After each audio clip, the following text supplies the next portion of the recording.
Bismillahirrahmanirrahim.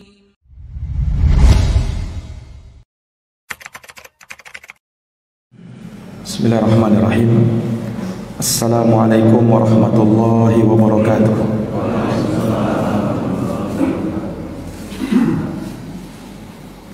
Innal hamdalillah nahmaduhu wa nasta'inuhu wa nastaghfiruh wa na'udzu billahi min shururi anfusina wa min sayyiati a'malina. May yahdihillahu fala mudilla lahu wa may yudlilhu fala hadiya lahu. Asyhadu an la ilaha illallah wahdahu la syarika lah wa asyhadu anna Muhammadan abduhu wa rasuluh sallallahu alaihi wa ala alihi wa sahbihi wa sallama tasliman katsira. Amma ba'd, fa inna asdaqal hadithi kitabullah wa khairal huda huda Muhammadin sallallahu alaihi wa ala alihi wa sahbihi wa sallam, wa syarrul umuri muhdatsatuha fa inna kulla muhdatsatin bid'ah wa kulla bid'atin dhalalah wa kulla dhalalatin finnar. A'azani Allah wa iyyakum minan nar. Ikhwani fid din, bapak-bapak, saudara-saudara sekalian, jamaah salat subuh yang berbahagia. Alhamdulillah, puja dan puji syukur kita panjatkan kehadirat Allah Subhanahu wa taala Rabbul Alamin atas berkat rahmat, taufik, hidayah, inayah dan riayahnya kita dapat menegakkan salat subuh berjamaah yang kemudian dilanjutkan dengan pengajian setiap subuh Jumat. Semoga kegiatan kita di pagi hari ini mendatangkan berkah dari Allah Subhanahu wa taala. Amin ya rabbal alamin. Salawat dan salam semoga terhatur limpahkan kepada junjungan kita Nabi Agung, Nabi besar Muhammad sallallahu alaihi wasallam, kepada keluarga, para sahabat serta orang-orang yang senantiasa meniti jalannya sampai hari kiamat. Ma'asyiral muslimin, bapak-bapak dan saudara-saudara sekalian jamaah Masjid Al-Ijtihad rahimakumullah. Kita pun bersyukur kepada Allah Subhanahu wa taala. Allah Subhanahu wa taala sampai atau menyampaikan kita sampai pada hari ini setelah sebelumnya kita menjalankan suatu ibadah yang mulia, yaitu ibadah kurban. Namun tentu saja yang namanya ibadah kepada Allah Subhanahu wa taala tidak hanya berhenti di hari-hari dan di momen-momen yang utama. Di dalam Al-Qur'an Allah Subhanahu wa taala berfirman, "Fa idza faragta fansab." Apabila engkau telah selesai dari menjalankan suatu ibadah, fansab, maka tancapkan lagi ibadah yang berikutnya. Karena yang namanya ibadah kepada Allah itu terus sampai ajal menjemput kita. Wa'bud rabbaka hatta ya'tiyakal yaqin. Sembahlah Tuhanmu sampai datang yang pasti datang. Sampai datang keyakinan. Keyakinan yang dimaksud di dalam ayat tersebut adalah al-maut, yaitu kematian. Maka tentu saja semoga Allah Subhanahu wa taala senantiasa menerima amal ibadah kita, dan semoga belum terlambat untuk kita mengucapkan taqabbalallahu minna wa minkum shalihal a'mal. Semoga Allah Subhanahu wa taala senantiasa mengangkat ibadah kita, amal kita, dan diterima di sisinya. Amin ya rabbal alamin. Para hadirin jamaah salat subuh yang berbahagia,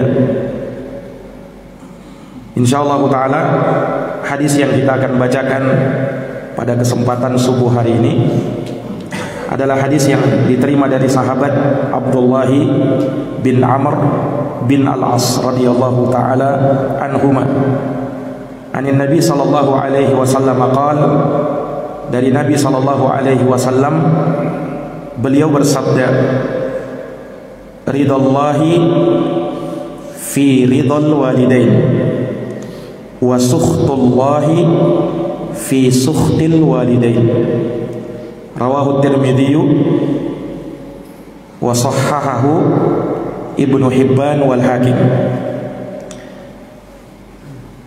Kata Nabi SAW, ridhonya orang tua atau ridhonya Allah Subhanahu wa taala tergantung pada ridhonya kedua orang tua. Wa sukhtullahi bisa dibaca wa sukhtullahi, bisa juga dibaca wa sakhatullahi. Kemurkaan atau kemarahannya Allah itu tergantung dengan kemarahannya kedua orang tua. Hadis ini sahih riwayat Imam At-Tirmidzi, disahihkan oleh Imam Ibnu Hibban dan juga Imam Al-Hakim di dalam Mustadraknya. Ikhwani fi din, azani Allah wa iyyakum. Hadis ini diterima dari sahabat Abdullah bin Amr bin Al-As, sahabat yang sudah pernah kita bacakan biografinya. Beliau dan bapaknya dua-duanya adalah sahabat Nabi. Makanya kita ucapkan radhiyallahu anhuma. Semoga Allah meridhoi keduanya. Kalau satu orang sahabat dianya yang Islam, bapaknya tidak, maka kita ucapkan radhiyallahu anhu. Kalau dia sahabiat perempuan, kita bilang radhiyallahu anha. Kalau dia bapaknya dan kakeknya sahabat, maka kita bilang radhiyallahu anhum. Semoga Allah meridhoi mereka semuanya. Ini adab kita. Ketika disebut nama sahabat, hal yang sangat baik manakala kita bertaraddi untuk mereka, mengucapkan radhiyallahu anhu. Sebab itulah yang diberikan oleh Allah Subhanahu wa taala untuk para sahabat. Ketika menyebutkan sahabat Nabi dalam Al-Qur'an surat At-Taubah ayat 100, was-sabiqunal awwalun minal muhajirina wal ansar walladzina tabauhum bi ihsan. Orang-orang terdahulu lagi pertama-tama masuk Islam dari kalangan sahabat muhajirin dan sahabat ansar, dan orang-orang yang ikut kepada jalan mereka. Allah sebutkan radhiyallahu anhum wa radu'an. Allah ridho kepada mereka dan mereka pun ridho kepada Allah. Makanya untuk sahabat itu kita bilang radhiyallahu anhu, semoga Allah meridhoinya. Sahabat Abdullah bin Amr bin Al-As ini terkenal sahabat yang dikatakan abidus sahabat, ahli ibadahnya sahabat. Jadi luar biasa, beliau ini di malam harinya selalu qiyamul lail, sholat tahajud, di siang harinya selalu puasa. Dan beliau pernah puasa dahar. Puasa dahar itu puasa 1 tahun penuh, tidak pernah berbuka, tidak selang-seling. Kalau puasa Daud kan selang-seling, kalau itu tiap hari puasa. Itu sahabat Abdullah bin Amr bin Al-As. Datang kepada Nabi SAW berita tersebut, maka Nabi panggil sahabat Abdullah bin Amr. Kata Nabi SAW, wahai Abdullah, thum salasata ayyam fi kulli syahr. Wahai Abdullah, kamu puasa 3 hari saja dalam sebulan. Tidak usah puasa seperti itu, tidak usah puasa dahar, kata Nabi. Kamu tidak akan sanggup. Kata sahabat Abdullah bin Amr, ya Rasulullah, saya mampu lebih daripada itu. Aqdir ala dzalik ya Rasul, aku mampu lebih daripada itu. Kata Rasulullah, kalau begitu puasa Senin Kamis seperti puasaku. Puasanya Nabi SAW puasa Senin dan Kamis. Kata sahabat Abdullah, Saya mampu lebih daripada itu ya Rasul. Kata Rasulullah, sum siyama Daud. Kalau begitu puasalah kamu puasa Daud. Puasa Daud itu nisfud dahar, puasa setengah tahun. Karena sehari puasa, sehari berbuka. Sehari puasa, sehari berbuka. Puasa setengah tahun. Puasanya Nabi Daud. Kata Abdullah, ya Rasul, saya mampu lebih daripada itu. Semangatnya beliau dalam beribadah. Kata Nabi SAW, tidak ada yang lebih baik dari puasanya Nabi Daud. Kalau mau puasa, paling fullnya puasanya Nabi Daud. Sehari puasa, sehari berbuka. Itu puasa yang terbaik, kata Rasulullah SAW. Maka sahabat Abdullah bin Amr pun puasanya puasa Nabi Daud. Sehari puasa, sehari berbuka. Para hadirin yang dirahmati dan dimuliakan oleh Allah, ini sahabat Abdullah bin Amr bin Al-As, biografinya sudah pernah kita bacakan. Beliau juga termasuk sahabat yang banyak meriwayatkan hadis dari Nabi. Salah satunya hadis yang kita bacakan ini, ridallahi fi ridal walidain wa sukhtullahi fi sukhtil walidain. Ridhonya Allah itu ada pada ridhonya kedua orang tua. Kemurkaannya Allah itu ada pada kemurkaannya kedua orang tua. Kenapa orang tua? Kenapa bukan bos kita misalnya? Ridhonya Allah tergantung ridhonya bos. Tidak ada hadisnya begitu. Atau ridhonya teman, atau mungkin ridhonya istri dan anak. Tidak ada hadis yang seperti itu. Tapi adanya hadis ridallahi fi ridal walidain. Ridhonya Allah tergantung ridhonya orang tua. Kenapa dengan orang tua? Sebab ketika kita mentaati kedua orang tua kita, berbakti kepada kedua orang tua kita, berarti kita menjalankan perintah Allah untuk berbakti sama orang tua. Dan itu akan mendatangkan ridhonya Allah Subhanahu wa ta'ala. Makanya sangat banyak dalam Quran perintah untuk berbakti sama orang tua. Bahkan perintah untuk berbakti sama orang tua itu digandengkan dengan perintah terbesar dalam agama ini. Apa perintah terbesar dalam agama ini?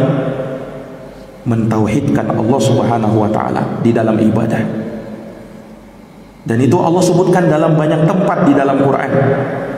Allah berfirman dalam surat An-Nisa ayat 36. Wa'budullaha wa la tusyriku bihi syai'a wa bil walidaini ihsana. Sembahlah Allah dan jangan menyekutukannya dengan sesuatu apapun. Kemudian berbaktilah kepada ibu dan bapakmu. Digandengkan antara perintah bertauhid dengan berbakti sama orang tua. Dalam surat Al-Isra ayat 23 sampai 24, Allah tegas mengatakan, wa qadha rabbuka alla ta'budu illa iyyahu wa bil walidaini ihsana. Dan Rabb kamu telah memerintahkan. Apa perintahnya? Alla ta'budu illa iya, agar jangan kamu beribadah kecuali hanya kepada Dia. Perintah bertauhid. Wa bil walidaini ihsana, kemudian berbaktilah sama kedua orang tua. Para jamaah yang dirahmati dan dimuliakan oleh Allah, digandengkannya hak Allah dengan hak kedua orang tua menunjukkan betapa besarnya, betapa mulianya kedudukan hak kedua orang tua. Disebutkan oleh Imam Al-Qurtubi rahimahullahu ta'ala dalam tafsir beliau. Imam Qurtubi mengatakan, amarallahu subhanahu wa ta'ala li'ibadatihi wa tauhidi. Allah Ta'ala memerintahkan kepada hamba-hambanya untuk beribadah hanya kepadanya, mentauhidkannya. Wa ja'ala birral walidaini makrunan bihi. Kemudian Allah menjadikan bakti kepada kedua orang tua itu digandengkan dengan hak Allah Subhanahu wa taala untuk diibadahi. Dan ini kata beliau sama ketika Allah menggandengkan antara kesyukuran kepada Allah digandengkan dengan kesyukuran sama orang tua. Allah berfirman, anishkurli wali walidayka ilayyal masir. Bersyukurlah kalian kepadaku dan bersyukurlah sama kedua orang tuamu. Selain kau bersyukur kepadaku, kata Allah, bersyukur juga sama kedua orang tuamu. Ilayyal masir, kepadakulah kamu akan dikembalikan. Ini para jamaah yang dirahmati dan dimuliakan oleh Allah. Maka tidaklah disebutkan hak Allah Subhanahu wa taala kemudian setelahnya disebutkan hak kedua orang tua. Nabi SAW juga menyebutkan itu. Ketika Nabi sebutkan dosa yang paling besar, al-isyraku billah, dosa menyekutukan Allah Subhanahu wa taala. Kemudian yang kedua, dosa berikutnya yang paling besar setelahnya, wa uququl walidain, dosa durhaka sama orang tua. Haknya Allah tidak boleh kita menyekutukannya dengan sesuatu apapun. Kemudian hak kedua orang tua tidak boleh kita durhaka kepada dia. Ini para jamaah yang dirahmati oleh Allah, ridallah fi ridal walidain. Ridhonya Allah tergantung ridhonya kedua orang tua kita. Kenapa orang tua?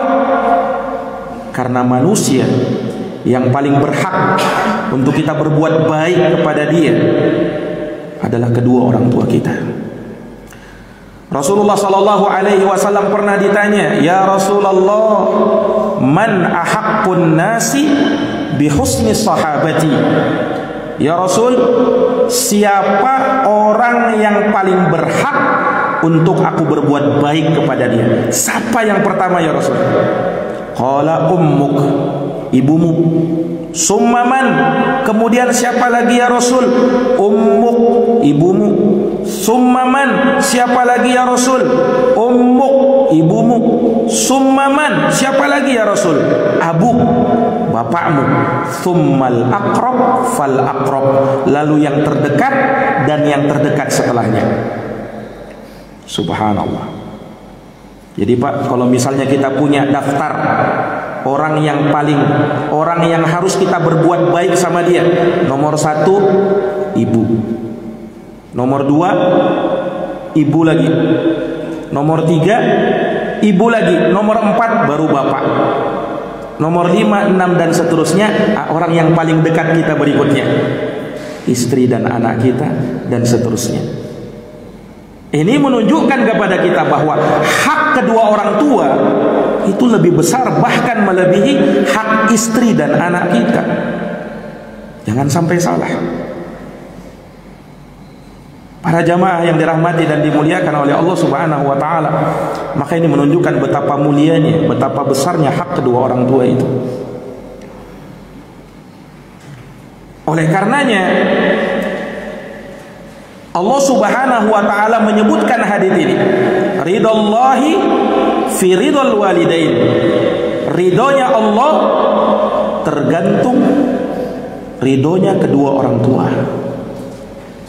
Wa sukhtullahi fi sukhtil walidain. Murkanya Allah tergantung dengan murkanya kedua orang tua.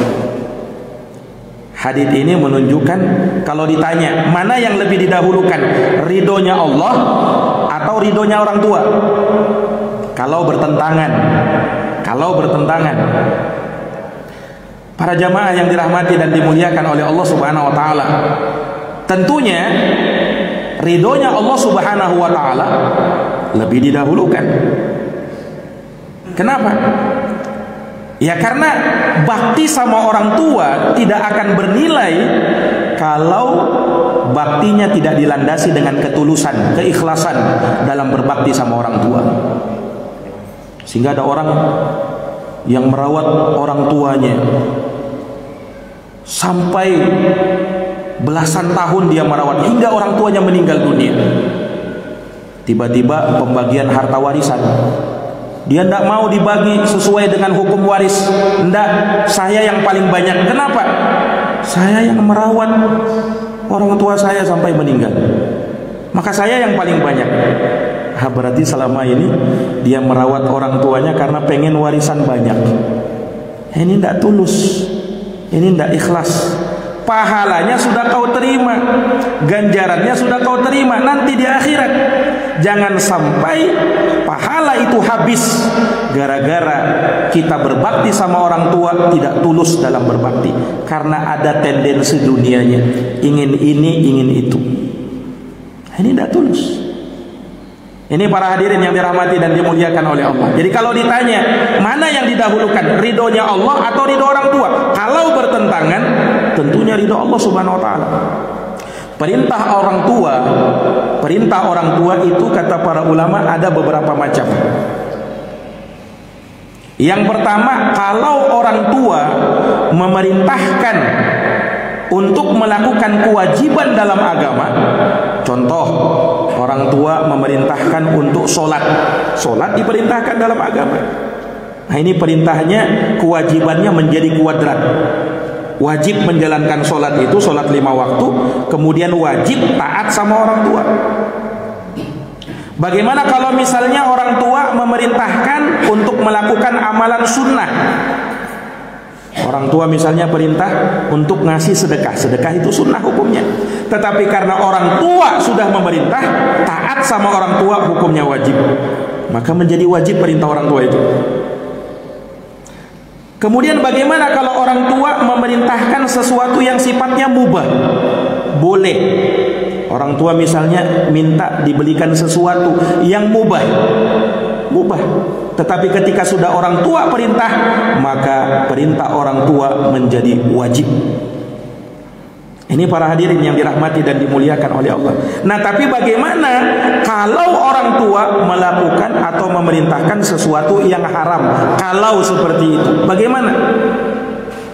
Maka wajib bagi kita untuk tidak mentaati orang tua dalam hal tersebut. Dan menolaknya kita terhadap perintah orang tua tidak teranggap sebagai anak yang durhaka.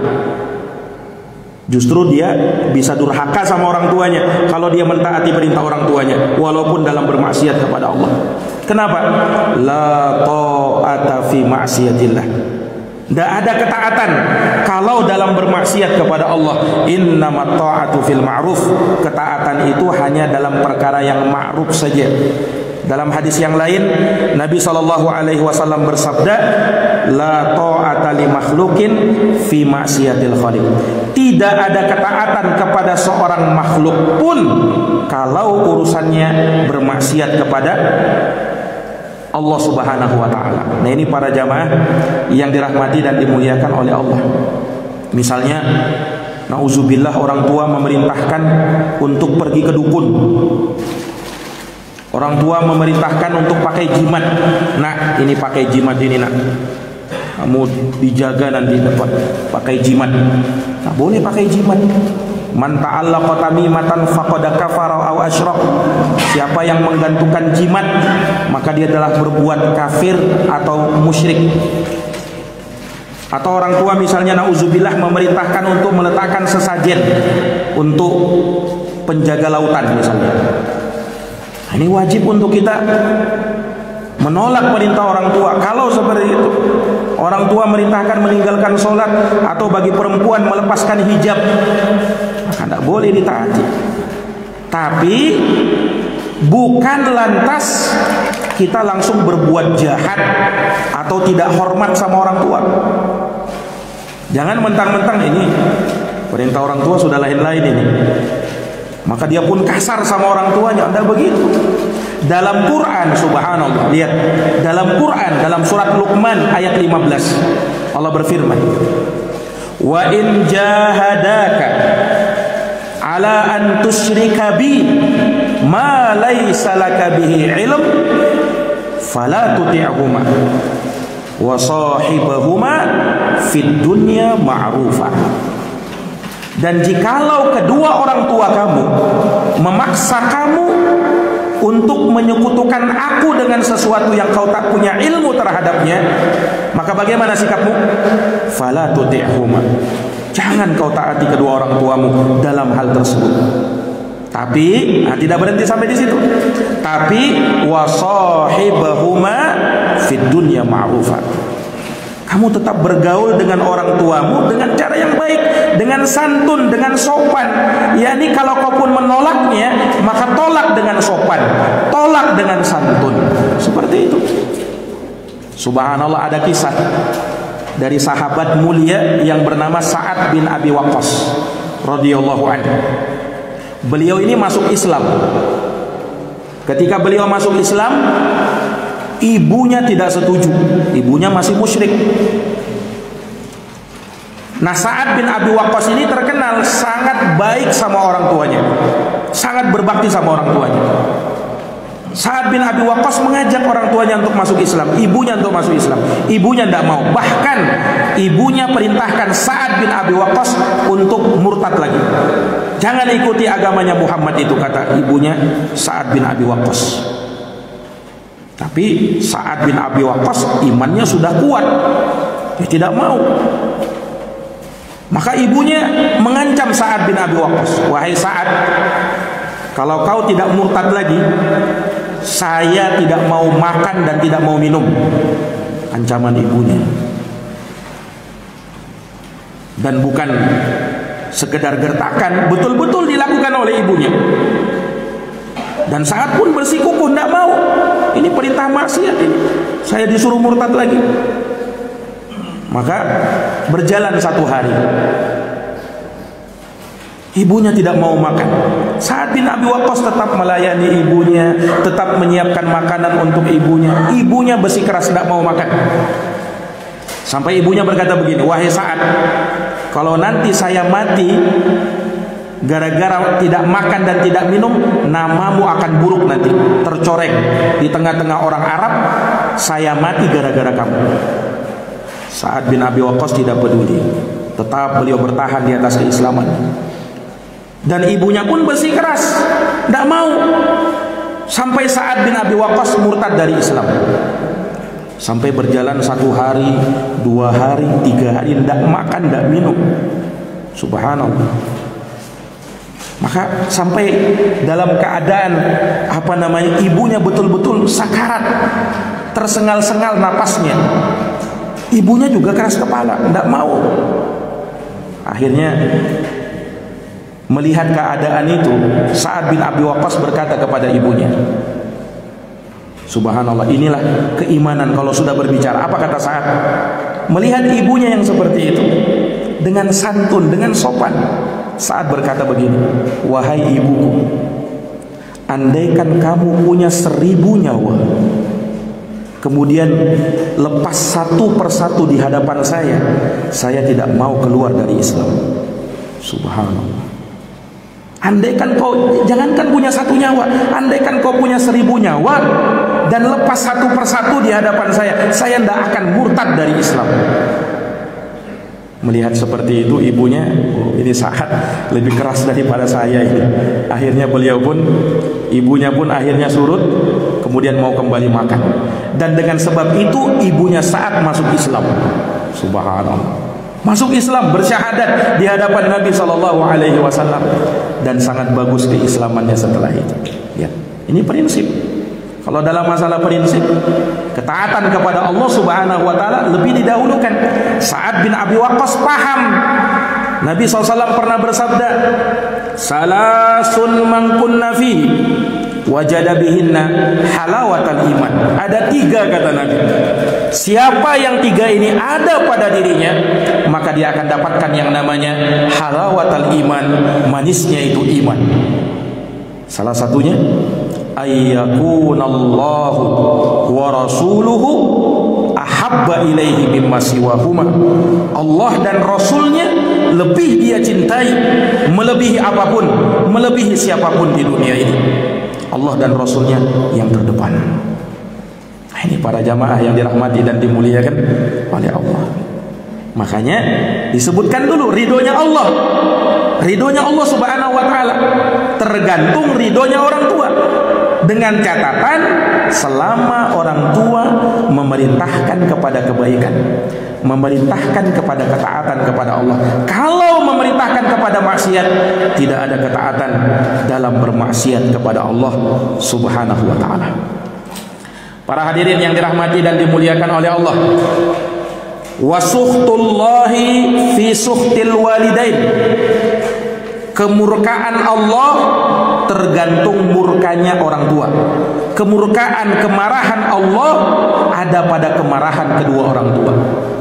Ini menunjukkan kepada kita betapa bahayanya durhaka sama orang tua. Rasulullah pernah bersabda, "Ala ukhbirukum bi akbaril kabair."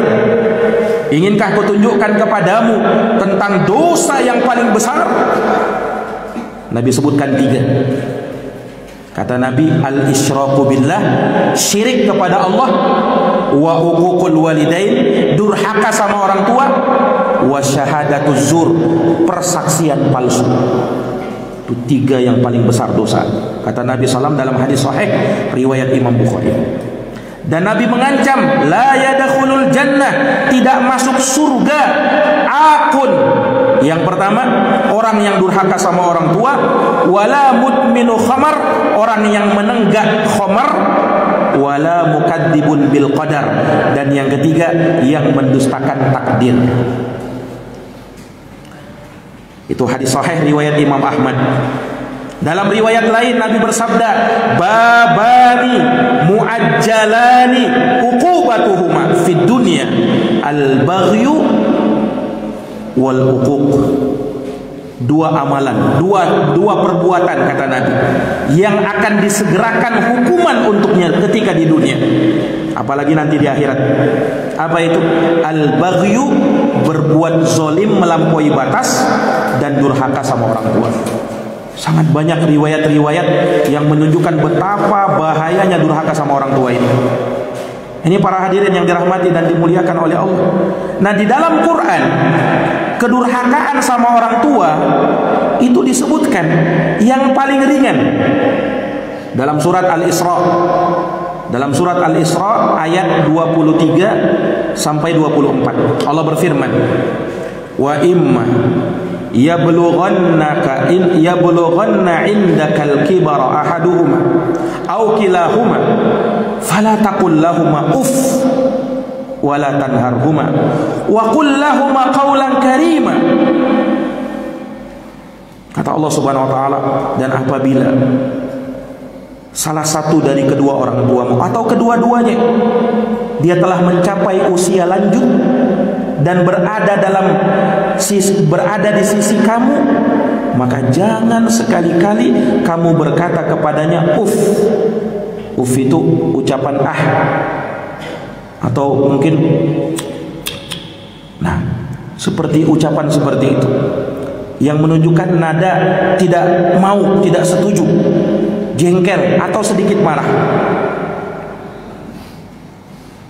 Wa qul lahumā qawlan karīma, tapi ucapkanlah kepada kedua ibu bapakmu ucapan yang mulia. Wakhfid lahumā janāha dhulli minar rahmah, kemudian rendahkan janāha dhulli itu sayapmu. Maksudnya apa? Kamu jangan sombong di depan kedua orang tuamu. Kamu jangan berkata lebih besar di hadapan kedua orang tuamu. Merendah karena kasih sayang sama orang tua. Wa qur rabbirhamhuma kama rabbayani shaghira, kemudian ucapkanlah, wahai Tuhanku, rahmatilah kedua orang tuaku sebagaimana keduanya menyayangi aku sewaktu aku kecil. Ulama menyebutkan bahwasanya ini ayat Allah sebutkan dalam bentuk kedurhakaan yang paling ringan. Kalau ucapan itu saja sudah termasuk durhaka sama orang tua, apalagi yang lebih daripada itu? Apalagi sampai memarahi orang tua, apalagi sampai membuat menangis orang tua. Apalagi bukan pada hari ini, bukan hanya sampai membuat orang tuanya nangis, sampai membuat orang tuanya sakit-sakitan gara-gara dia. Nauzubillahi min dzalik. Durhaka sama orang tua. Orang tidak akan bisa sukses hidupnya kalau durhaka sama orang tuanya. Naudzubillah. Para jamaah yang dirahmati dan dimuliakan oleh Allah, dahulu disebutkan ada ulama salaf dipanggil sama ibunya.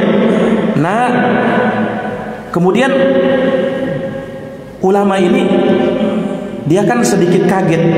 Dia jawab orang tuanya lebih tinggi suaranya daripada suara ibunya. Maka dia sadar, ini durhaka saya ini. Subhanallah.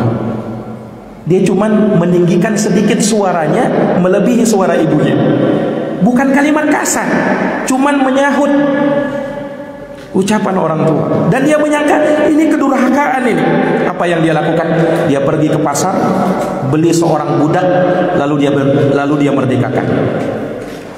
Budak itu bukan murah harganya, Pak. Budak itu ya sekitar sama seperti 10 ekor onta. Onta, 1 ekor onta itu lebih mahal daripada sapi, sekitar 50 juta. Jadi kalau 10, 500 juta. Dia sedekahkan 500 juta. Gara-gara apa? Suaranya lebih besar daripada suaranya orang tuanya. Subhanallah.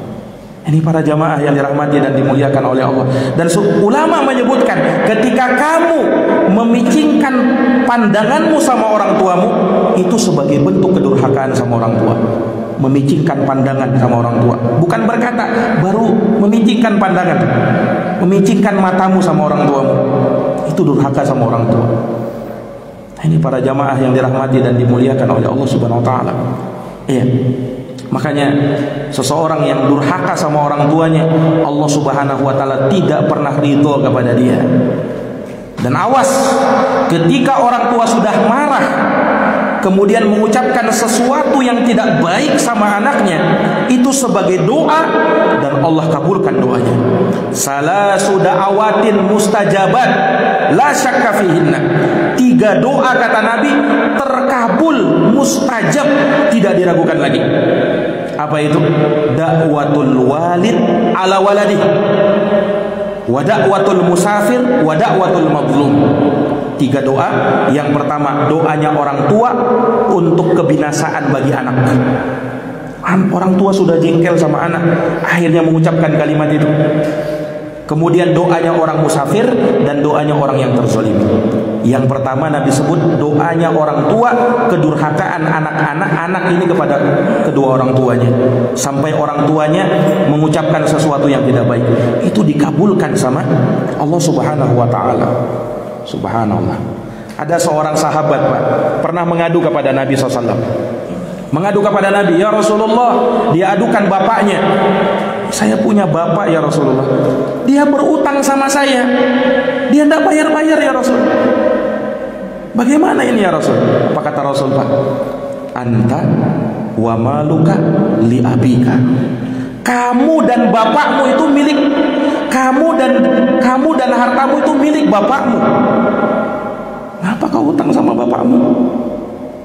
Subhanallah. Kamu dan bapakmu itu, kamu dan hartamu itu milik bapakmu. Tidak pantas kau utangi bapakmu. Para jamaah yang dirahmati dan dimuliakan oleh Allah, itu jawabannya Nabi SAW ketika ada anak yang mengadukan bapaknya kepada orang tuanya. Bapaknya berutang, Nabi berjawab seperti itu, anta wa maluka li abika. Kamu dan hartamu milik bapakmu. Ini menunjukkan kepada kita, anak wajib menafkahi orang tuanya ketika orang tuanya sudah tidak mampu lagi, ketika orang tuanya sudah tidak berusaha lagi. Wajib hukumnya sang anak untuk menafkahi kedua orang tuanya. Dan jangan sampai mengungkit-ungkit pemberian kepada kedua orang tua. Itu pun termasuk kedurhakaan sama orang tua. Jangan sampai kita berkata, loh, saya kan sudah kasih sama ibu sama bapak ini itu, diungkitnya semuanya. Nah, ini menghapuskan pahalamu. Allah berfirman dalam Quran, ya ayyuhalladzina amanu la tubtilu shadaqatikum bil manni wal adha. Wahai orang-orang yang beriman, jangan kau batalkan sedekahmu bil manni. Manni itu artinya mengungkit-ungkit pemberian. Ini orang suka ungkit-ungkit pemberiannya. Yang sudah kita beri, yang sudah kita beri, jangan diungkit lagi. wal adza, dan jangan juga menyakiti hati yang menerima itu. Ini ayat sebenarnya umum, bukan hanya untuk orang tua, untuk semua orang yang kita sedekahin. Tidak boleh kita ungkit-ungkit. Nah, kalau sama orang saja tidak boleh, apalagi sama orang tua. Mengungkit-ungkit apa yang sudah kita berikan. Dalam suatu hadis Nabi menyebutkan 3 orang yang tidak masuk surga. Al-aqu li walidain, durhaka sama orang tua, wa mudminu khamrin, yang menenggak khamr, wal mannan bima a'ta, kemudian orang yang selalu mengungkit-ungkit pemberiannya. Ini kena 2 ini langsung. Durhaka sama orang tua dan mengungkit pemberian. Nauzubillahi min dzalik. Para jamaah yang dirahmati dan dimuliakan oleh Allah Subhanahu wa taala, terakhir ada satu kisah yang sangat patut untuk kita renungi. Disebutkan dari salah seorang ulama terdahulu, ulama salaf, yang bernama Aban bin Iyash rahimahullah. Beliau pernah melihat ada jenazah diantar oleh orang-orang. Hanya ketika itu tidak ramai yang mengantar dia, hanya 4 orang, ya, yang meletakkannya di atas bahunya untuk diantar ke kuburan.